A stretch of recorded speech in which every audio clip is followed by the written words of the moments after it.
Hey love bugs, Cassie here with Zend Out.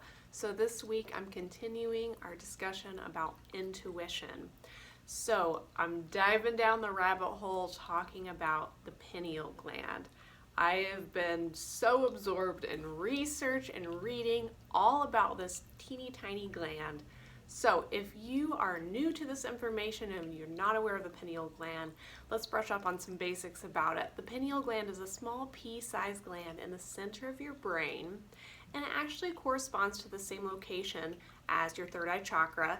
Some people even say that the third eye chakra is actually that pineal gland right there, or that it's here and it corresponds to that gland. Either are correct or fine. You can believe and go with whichever one you prefer.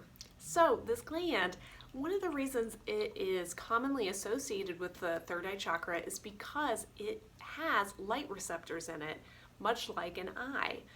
So there are actually lizards that have this same kind of third eye, and it is on the top of their head and senses light. So ours is not as developed as that. Obviously it's inside of our brain, but it still has light receptors in it. And one of its many purposes, one that the scientific community can all agree on, is that it helps regulate our circadian rhythm and releases melatonin. And the way that it does that is because of these light receptors in it. So this is one reason, which we'll get into later. Light and the absence of light, total darkness, are key and very important for working with your pineal gland, because that is what helps regulate it and keep it happy and make sure that melatonin is flowing when it's supposed to. Okay, so I really want to dive into some of the new things, or at least new to me. Maybe they're things you've heard, maybe they aren't. So some of the newer studies that are kind of coming to light, because honestly the scientific community and many doctors, they've kind of viewed this gland as a throwaway gland that has no purpose. Which is crazy because, like I said, we can see it in ancient cultures, referenced in different texts and in artwork all across the world. We see the Eye of Horus, we see the third eye depicted in a lot of different cultures, so it's there and it's obvious that it's really important. But like I said, it's just kind of been missed out on in our modern times, so it's starting to be reclaimed a little bit. So the most interesting thing is a study, and I've linked all of these in the blog post, so feel free to click on them and check them out. The discovery of teeny tiny little calcite crystals inside of the pineal gland. Yes, crystals. So there are only two places in your brain, in your entire body, where there are crystals. You have some in your inner ear, and then recently they've been discovered in your pineal gland. Itty bitty teeny tiny calcite crystals. Okay, so that's crazy fun fact number one about the pineal gland. Number two, so the pineal gland is also kind of unusual because it's one rare part of your brain that is not protected by the blood-brain barrier. So most of your brain is protected and doesn't interact with all the blood flowing throughout your body. Your pineal gland does. It also has access to your cerebrospinal fluid that's constantly flowing up and down your spine. So it's constantly getting bathed in this really powerfully energized, structured, cleansed cerebrospinal fluid and your blood. So that is a very unusual thing about your pineal gland. So you've got these crystals in there. It's getting this interaction with the cerebrospinal fluid that's cleansing it and activating it if you're properly hydrated. And so there's another study, there's still some debate on this. Jury is still out.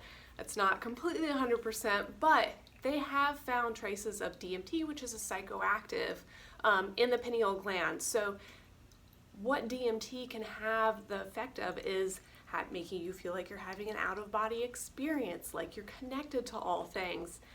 I mean, you start to piece these things together and it's like, of course, this gland is immensely important. To me, it sounds like, we've got these little crystals in there that can be activated by the cerebrospinal fluid that, these crystals, they're piezoelectric. I don't know that I'm saying that correctly, but basically they can generate electricity when they vibrate. So it's like a little antenna in your brain which if we're talking about connecting with source energy, connecting to the divine, connecting to your intuition, of course, we need this little antenna to connect with all of the energy around us, and it's there, it's inside your brain. Okay, so let's dive into some of the downsides of this. So like I said, it's kind of been a throwaway gland. It's been neglected more recently in our modern times. So it does become calcified. So calcification of the body, this is somewhat a natural process that happens over time. It happens to other glands, but a lot of people have completely calcified pineal glands that are just rendered completely useless. There are some studies that indicate that 40% of Americans have calcified pineal glands. It's showing up at ages as young as 2. So it's clear that the calcification of the pineal gland is happening at a much faster rate than what nature likely intended. So there are a lot of contributing factors, of course, processed foods, our diets, and then another big one is intake of fluoride or fluoridated water. So I dive into this a little bit more in the blog post because I know talking about fluoride is kind of a hot button issue for a lot of people. So there's a big difference between applying fluoride to the teeth for prevention of cavities and consuming fluoride, which is what a lot of us unknowingly do every day because it's just added into our tap water. So like I said, dive in a little bit deeper in the blog. I link some research articles about how fluoride is actually toxic when consumed in unnecessarily high doses or at all. It just shouldn't be consumed in our bodies. That is one of the main contributing factors to the calcification of the pineal gland. And that's why most likely so many of us are having the calcification of the pineal gland happen so rapidly and so early on. Fortunately, there are lots of ways to kind of take care of this, retroactively fix it, and activate the pineal gland. Now, a lot of things that you might see online, they're like, oh, you need to take out all processed foods, you need to eat seaweed and have iodine supplements, and there's all these like supplements that are crazy expensive. So of course, yes, you can do that and it's going to help, but there are some really simple basic things that you can be doing to help your pineal gland, and I'm going to share some of those with you now. I actually have 8 tips that I share in the blog post to kind of help cleanse and decalcify and activate the pineal gland, but I'm going to share a few of them here in this video. So the first one, and what I think to be, well, there's 2 really that go hand in hand. The 2 most important are proper hydration and breathing. So as I mentioned, we have this cerebrospinal fluid traveling up and down the spine. So the water in that's traveling there, it's highly structured water.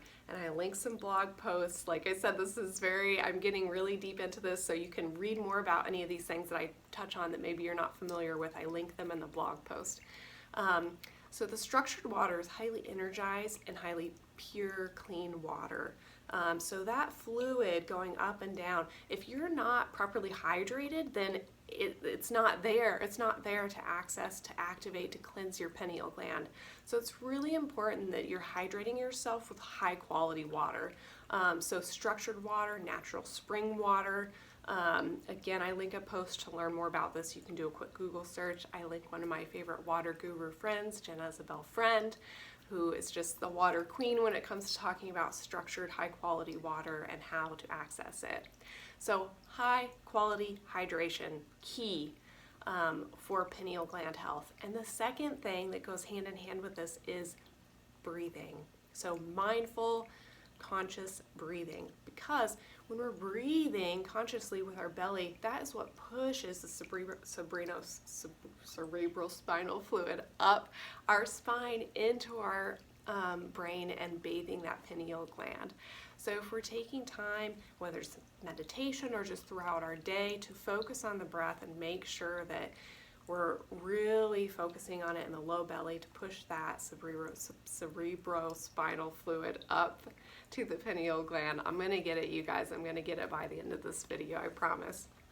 That is key. And there are so many ancient pranayama techniques, breathing techniques. You know, when we talk about the bandhas in yoga practice that help to do just that. So it's like when we understand this knowledge from a more modern perspective and then we look at these ancient practices, we can see that they're all linked up. It all makes sense. A lot of these practices are intended for us to bring that fluid up to the pineal gland, bathe it, make sure it's clean, make sure it's activated.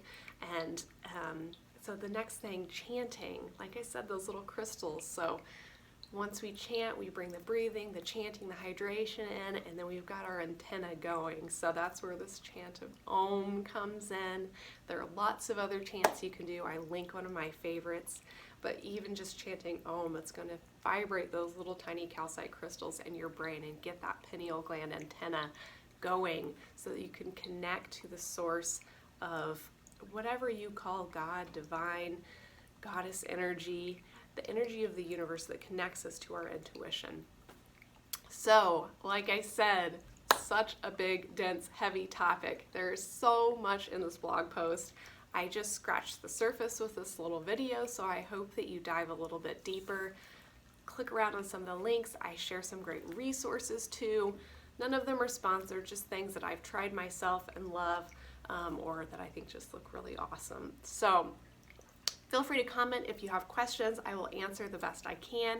Or if you have suggestions of your own for cleansing, decalcifying, activating your pineal gland, please share. I'd love to hear it. Like I said, this is such a rich, deep topic. There's so much to be learned about it. So I'm so sure that I missed really important and really exciting things. But I hope that this gives you a really good start and that you enjoy it. And most of all, don't get overwhelmed. Try not to get overwhelmed with it. I know things like this can feel so daunting and like you need to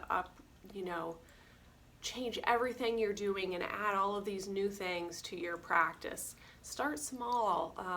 Start with some meditation. Start with a little bit of breath work. All of these small little things will build up over time and help. You don't have to stop everything you're doing and just start anew. Just take what you like and leave the rest, okay? All right, sending you lots of love today, and we'll talk again soon.